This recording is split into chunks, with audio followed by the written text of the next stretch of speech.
For 3 days at the NATO summit, Justin Trudeau has been under pressure from other countries over his government's defense spending. Today, the Prime Minister responded by promising huge increases in funding for the military and a target date. A larger, modernized submarine fleet will help us detect and deter threats on all 3 coasts and protect Canadians and Canadian interests. As we continue such investments, Canada fully expects to reach NATO's 2% of GDP spending target by 2032. Trudeau listed off a series of new projects announced this week. A plan to acquire as many as 12 new submarines that can operate in the Arctic, and an agreement with the U.S. and Finland called the Ice Pact to develop new icebreaking vessels, potential stimulus for Canadian shipyards. But no other details on how Canada will spend the additional tens of billions of dollars over the next 8 years, and no explanation of how a government already deeply in deficit will pay for it.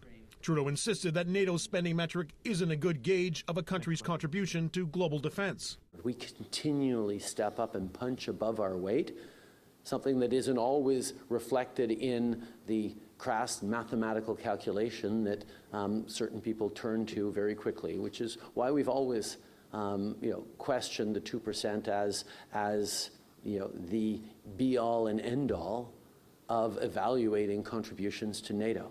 But this Canadian defense analyst says Trudeau's government had to produce a timeline to its target to blunt criticism from other countries. I think we risk our credibility within the alliance and our relevancy to our core allies, all of whom think a minimum spend of 2% is needed for the current circumstances.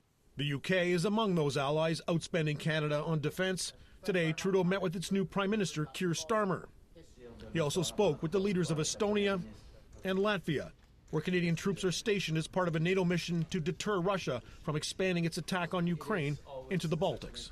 You have been so exposed to Russian disinformation for so many years that you've developed a resilience within your citizenship that we can learn much from.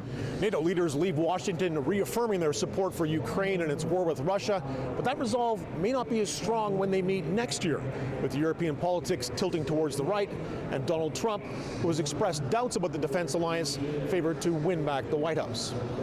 Glen McGregor, City News, Washington.